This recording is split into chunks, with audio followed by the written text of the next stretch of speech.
another episode of Legendary Talks with Tennyson, Ligete Mukundi. We are together again. And like I say, we are celebrating South Africans doing great things. I'm always excited. I think this is my second home. This is my second place because I meet great people. And today I've got one of the sons of the soil that I always introduce people and say they are one of the South Africans to be celebrated. And by the way, we celebrate South Africans doing great things. Tshepo Maponyane. Ntate. It's good to have you. It's wonderful to be here. Nah, but you've got to be frank and honest with me. What are you eating? What are you not eating to always look this young? I think I'm blessed with great genes. Yes. I look after myself. I look after myself in the mirror also. I should say, you remember there was this metrosexual man frenzy. Yeah. I'm still into it. Trying to look after myself. Whatever. Yeah. You know, I always say to people when they say, "What kind of diet are you on?" I say to people, "I'm on a seafood diet. I see food, I eat food." Tshepo, welcome to our podcast. Thank you, sir. As we always say, we are celebrating South Africans doing great things, to be here. And you're doing something very great. Thank you. But before we get deeper into the kind of things that you do, where is Tshepo from? Tshepo is from a township called Kagiso in the West Rand. Grew up there, born and bred. Yeah. I'm from a family of four. Yes. Son of an educator. So you can imagine the pressure that I was subjected to. Yeah. I had. And not only that, but the bratty behavior, because some of us who went to a school we don't have parents, we don't have teachers at home. We were always jealous of you guys because you always got the attention. Growing up, I was never given privileges. Yeah. Right. What was instilled in me is equality. Yeah. Right. On the street, there was he's a son of a teacher. But when I got home, I was taught that you're not a son of a teacher, but you are a son of a father and a man. Yes. So that notion, it was societal, but me viewing my peers was still the same. Yeah. I viewed human beings. I didn't feel that I'm superior to them. Remember, in the post democratic society, when you are a son of a doctor, a son of an attorney, a son of a teacher, you are held in high esteem. But I was taught from a younger age to respect everyone, to be humble. So for me, it was, he's my dad. Look, you ooze humility. Yeah, I can tell you that. Thank you, sir. And one thing that I also want us to really get into is that you one person who is really interested in relationships of fathers and their children. That's why you are here. Exactly. And we just want to find out, why is it your concern? What business is it of yours that fathers must have good relationships with their children? Where do you fit in? How did you find yourself in that space? Maybe let's just take us Let's back. go back. Yeah. I'm a father of two. Yeah. My eldest son, we split it up with the mom. Yeah. And along the journey, you could realize that I don't want to father like anyone else. Yeah. I saw that a lot of kids are growing up in a single-headed family. Yes. There was a lot of absence of fathers. That drew interest in me, that developed me, that I had to identify what was wrong, what is wrong with society, why is the boy child reacting the way that he reacts, what is the impact of absent father in the life of a child. And before you go further, we always talk about the absent father, and I know you will get into this, but what causes the absent father? And I'm asking this based on the systems that we live under today, based on our democracy and what it offers, and all the other political issues that we go through. Do you think because every time everyone wants to blame the father, do you think that there is something that has been going on or that is going on that disempower the father? Right. From ages ago, we need to realize that in terms of South African socio-economic diversity, Yeah. We in Johannesburg. Yeah. we actually visitors in Johannesburg. Yeah. We're from homelands. Yes. Right? There was migration of a father figure. Yeah. And the mother was left to fend off the children. Yes. A problem doesn't stay, it's static. Hence we had hostels. It's static, right? It brings birth to another problem. Yeah. These fathers were not there. They would subsequently create children far away from home. You get a father fathering 5 kids with 5 different women. Yeah. That's one of the key issues. The second part would be a normal functioning nuclear family. Yeah. And along the way, that nucleus gets to be torn apart, right? And there's always disputes surrounding that particular family. Yeah. That would drive certain factors that would define where is the absent father from. Yeah. And one of the key things is, I always say there's categories to fathering. You will have a phantom father. You will have a present absent father. You will have an absent father. Yeah. You will have a phantom father. So those are aspects that one needs to look at in terms of societal dynamics to say, but what type of fathers are we? What type of fathers are we created? What were we exposed? What were we exposed in terms of fathering? Yeah. Remember, as a man, as a father, I have to mimic. I learned fathering from someone. Was it effective? When you say that, I look at myself. I'm an example of what you're talking about. My dad passed on when I was 11 and a half years old. This is more than 4 decades, which tells you what age I am. When he passed on, later on, I did have a stepfather. Right. But my stepfather had his own children and his own family. My mother got married, and we were a family of 3 wives and, everybody else there. When I got to have my own children, I had to learn from scratch as to what is it that is expected of me. Exactly. What do you discover as you go on? Is it a question that fathers were never given a chance to be fathers, or fathers were never exposed to be fathers, or fathers just don't know, a man just doesn't know what to do? All of the above. And what is the way forward? All of the above. Yeah. Whether we like it or not, we were told to provide. Yeah. Right? This is how we were designed as fathers. A girl child will be told, no, you have to get a husband, get married, he must look after you. Yeah. When it's us, it was, you have to go to school, find work, look after your family. Yeah. There was no nurturing Yeah. that has been instilled. Hence, I'm saying it's a static world. Yeah. It's not a static world, it's evolutionary. Yeah. Now, we live in an era where there's equality, where there's levels of empowerment.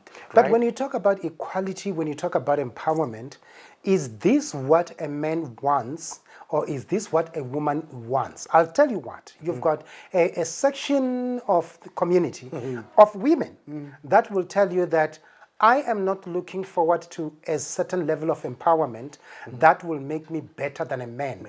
Because if you think that as a woman, I am looking at a man and think that's my competition, you are wasting my time. Man is not my competition, and man is not my goal. And then there is a woman who would say, a few weeks ago, we had Maumera. Right. We talked about this, and there are women who are angry. And one thing that Maumera said when she was with us, she said, I know who I'm angry against. I'm not a woman who's angry with everyone. So this improvement that we talk about, this support that we talk about of improving women, is it what women want, or is it what we think women want? It's what we think women want. Yeah. Let me tell you something that is more interesting. Yeah. Hence I say we learn from mimicking. Yeah. Right? There's angry women. I get to fraternize with a lot of women. Yeah. And some of them will say, no, we feminists. Yeah. But it's not feminism. We need to know we need to come to an understanding when we define feminism. Yeah. Sometimes angry women mix feminism with anger. Yes. Right? So do us as men. Yeah. What is a man? I provide. There's always a resistance between the two sexes to say this is how I was raised in terms of maybe cultural practices. A man is the head of the house, but we never get to teach the man, the functionality of the head, Yes. and what structures support the head, what structures will drive the head to turn right and left, right? Okay. The brains and everything. You know what? The beauty about doing this podcast is that we've got families, we've got people, Exactly. and we are interacting with people. So it's fine. Don't worry about the noises. Right now, it's fine. Yes. It's fine. I'm just getting onto Yeah. my groove. Now, we need to realize that certain things were instilled from childhood, right? To say, look, this is how a man is supposed to behave. This is a woman. Then after a certain period of, when evolution happens, there's clash of titans, right? Women feel empowered. Women are angry because what they were exposed to. Men are angry to what they were exposed to. So it becomes a more problematic arena where it would need men and women to have dialogue. I cannot understand T if I haven't sat down with him and get to have a dialogue. What makes him tick? You know, ever since we started talking today, one thing that we are doing, we're talking about the issues of a man, the issues of a woman. Are you aware that worldwide and in almost every conversation when we talk about this, nobody really spends time talking about the rights of a child? That's the first thing. And when we talk about the rights of a child, nobody ever really invests much time talking about the rights of a boy child. Right.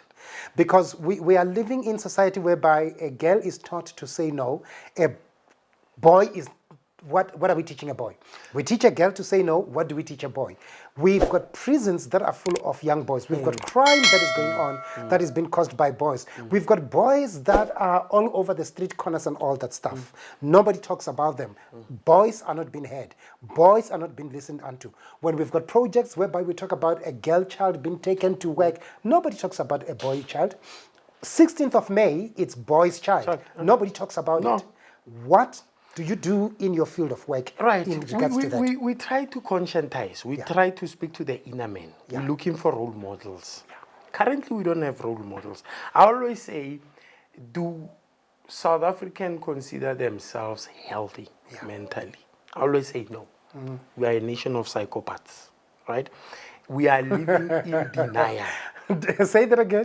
We are a nation of psychopaths. Okay. We are in denial. We don't want to. I'm not laughing. We don't want to confront the truth while it's in front of our eyes. A boy child. Where do we expect a boy child to learn from? From a father figure. Is that father figure okay also? They're not. We're not. Right? We are broken. Right? So what are we instilling? Empower a girl child. The boy child is going to get intimidated. Yes. Because you and I, there's something that we need to understand. We don't verbalize, we internalize. Women verbalize, right? Let me give you an example. A woman, mother passes on. She's going to pick up the phone. The first thing that, when she calls another woman, it will be like, I'm coming over. Yes. When he calls a man, the first thing that we do is, Isa. Yeah. Right? Hardy. Because we don't know how to communicate. Yeah. Right? We are taught to communicate physically, to express our power, to express our mental prowess, right? But in terms of verbalizing, in terms of emotional intelligence, nothing was instilled in us. Now, look at when a boy child grows. This is where the disjunction starts. We get a boy child a race car, right? We get a boy child a gun. What are we teaching him? Power, speed, money, violence, right? A girl child... Fast life. We get a girl child a doll. She's been taught how to nurture, how to be expressive, how to be in touch with her inner emotions, the emotional intelligence. With us, we are taught war at an earlier age. You know, when you say that, also the other thing that I have discovered is that there is a conscious decision-making or commitment to say, we are going to groom a girl child, we are going to support a girl child. You go to churches, you go to schools, you get intellects like yourself who say, we want to empower a girl child. I feel that we are angry and we are taking our anger on a boy child because we are looking at things and saying, black people were never given an opportunity, so against white people, if that's the issue, let's give black people that opportunity. Women were never given opportunity, men were given opportunity. Now, we're taking it out on the boy child to say women were never given an opportunity. Then we take a girl, we empower a girl, we leave that boy. 10, 15 years down the line, we're going to find ourselves in the same situation. We are in that same situation. It's getting out of... You as Tshepo are in that space. Exactly.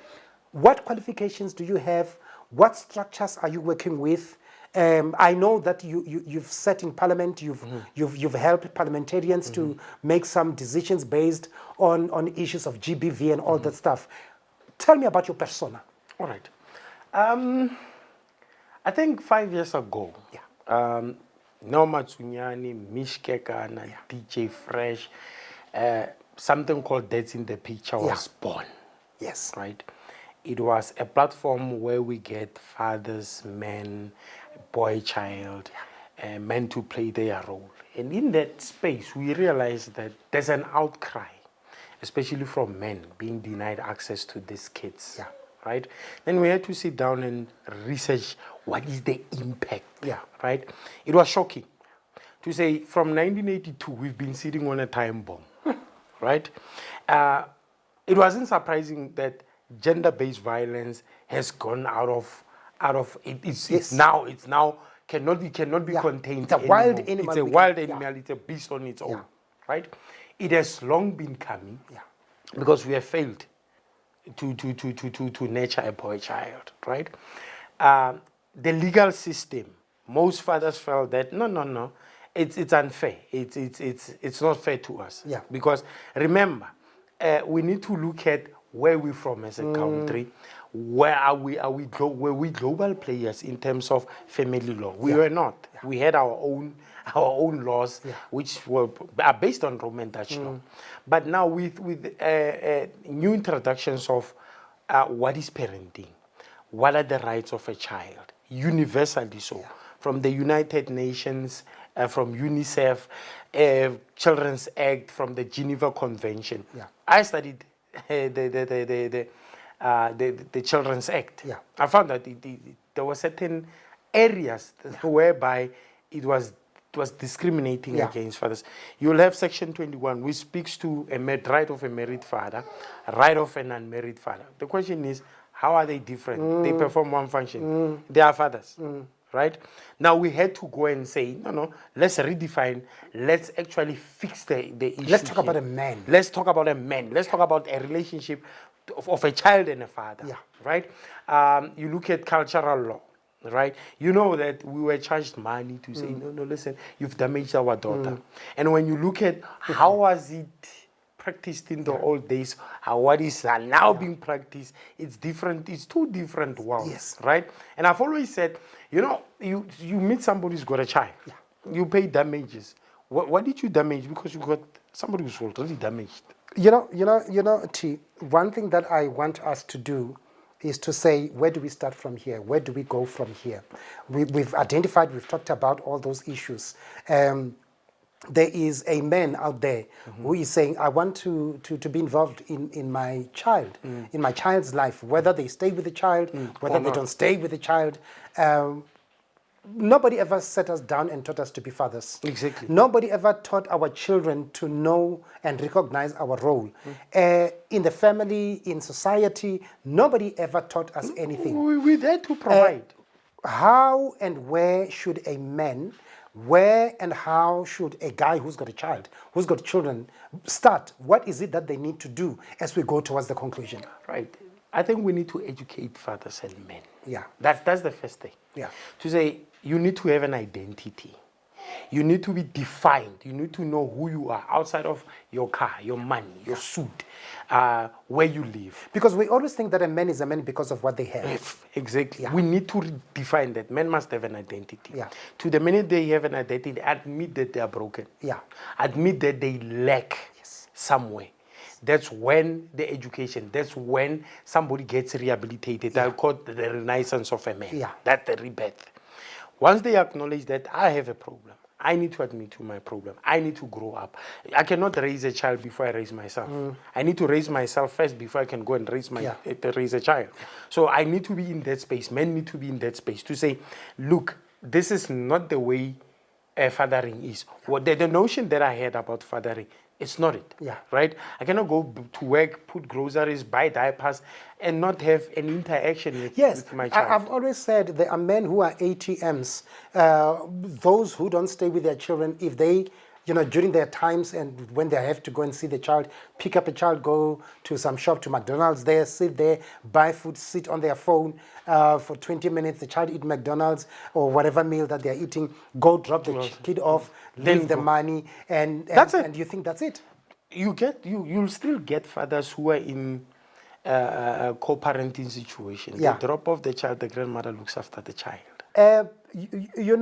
We've talked about issues, Amazulu atigabanzi, but on a one-on-one basis or in terms of the services that you offer, someone might say, I want to talk to you.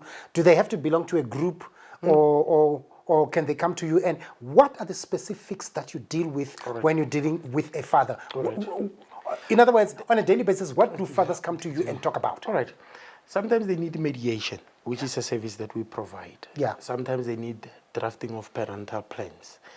This is when they're separating or when they've separated? When they've separated or when they're going through process of separating, divorce issues. And we have where we do life coaching to say, this is how you deal. We have trauma counseling. We have a coping counseling to say, look, you are undergoing that. You need to have a clear mind. You need to have an outlet where you vent, because we don't want a situation where he leaves the office and then we get a telephone call to say, oh, yes, pull it on. Because you did say earlier that and it's the truth of the matter, men don't talk. We don't really vocalize what we are going through. So you help them to open up and to talk. Exactly. It's a safe space. Yeah. Men need safe space. Because there's I don't know what you can say about this issue of suicide. Men are killing themselves. It's high. And it's only at a later stage that when you ask, you find out that there was a problem.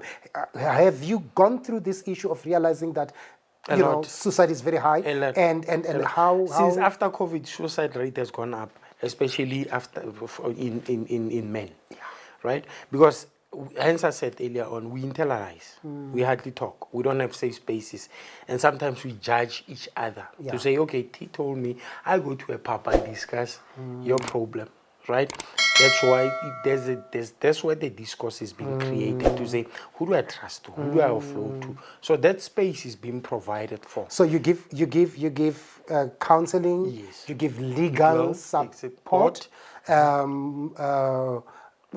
mental support, restorative counseling in terms of possibly the family might not be in a situation where they need to separate. It's not being capable of dealing with their issues.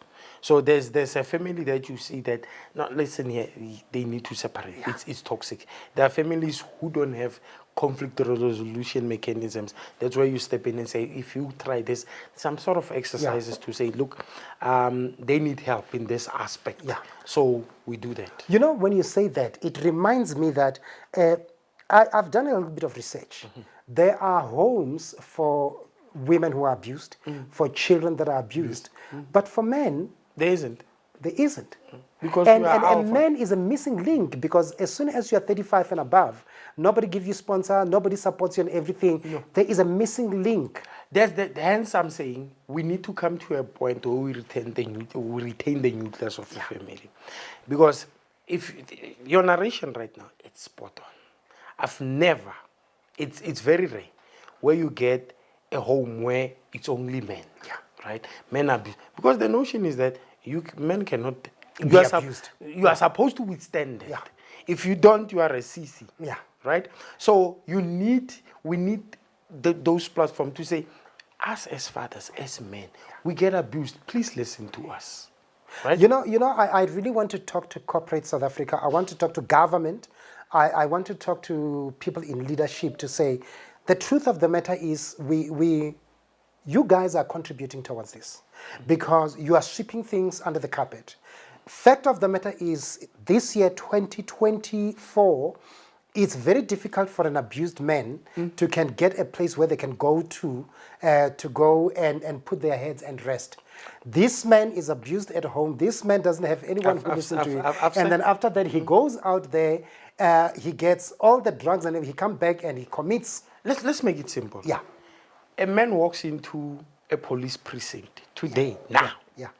Somebody slapped me. This woman slapped me. They laugh. They laugh. They're not going to press charges. They're going to say, no, go and speak to her. Yeah. They'll escort you. Yeah. But if she walks in, They will come in 6 vans. In 6 vans. Yeah. Right? So it shows that we have a structure that speaks to right. But speaking to that, But because it's selective. you know, you brought up something. Are you in the space whereby you go and help and facilitate talks with the South African police services, with the people in authority, really, to say, with the CEOs of this world, with the directors of this world, and say, when you look at a man, these are the things that they might be going through and how to deal with them? Because I think I've spoken to the former CEO of Human Rights Commission. Yeah. Right? I've spoken to the Deputy Minister of Justice. Yeah. There's you know what, these are good South African citizens who were concerned. Yeah. I would say subordinates are a problem. You cannot get a judge and a magistrate in one room. It's a level of ego stature. Right? Yeah. Now, to drive South Africa, we need to develop dialogue. Yeah. I don't think when we go into a dialogue, the judge will disrespect the magistrate, and the magistrate will. So there are a lot of things that are ego-driven in South Africa, right?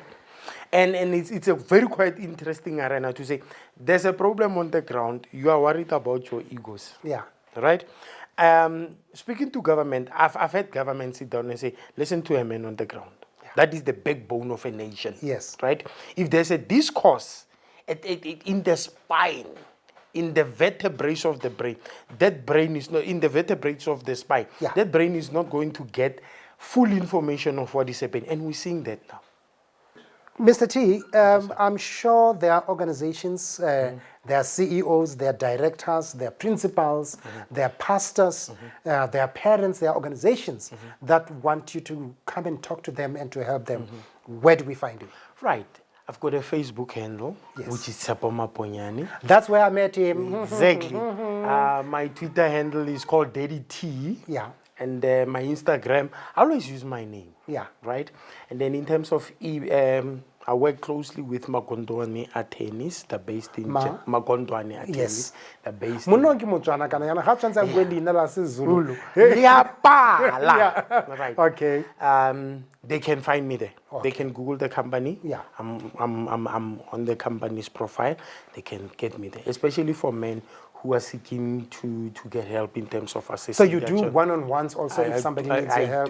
You do group therapies and all that stuff. So you're going to be with us when we take this podcast and go to the people out there. Most definitely. And you're coming with us. I will avail myself. I'll be highly honored. He promised.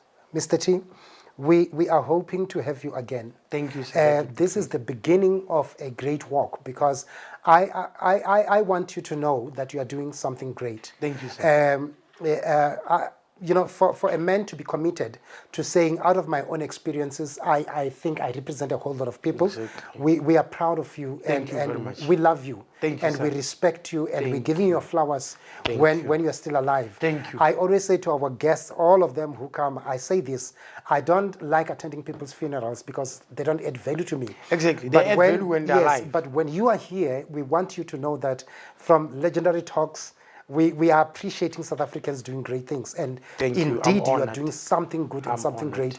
Teach the fathers how to love their children. Teach society. Because men are not beasts, are they? No, we're not. Your last word? Great initiative. Yes. We need more fathers. Yes. We need more men. Men who are assertive. Men who have an identity to eradicate the psychopathic nation. You know, in our language, we say it takes a village to raise a child. Yes. But what type of a village will raise a child? A sane village is going to raise a sane child. And an insane village will raise an insane child. That's Tshepo Maponyane for you. And we are still coming back next week. It was great having you. celebrating Thank South you, sir. Africans doing great things. Thank we you, love sir. you. Thank you, See sir. you next week. Thank you.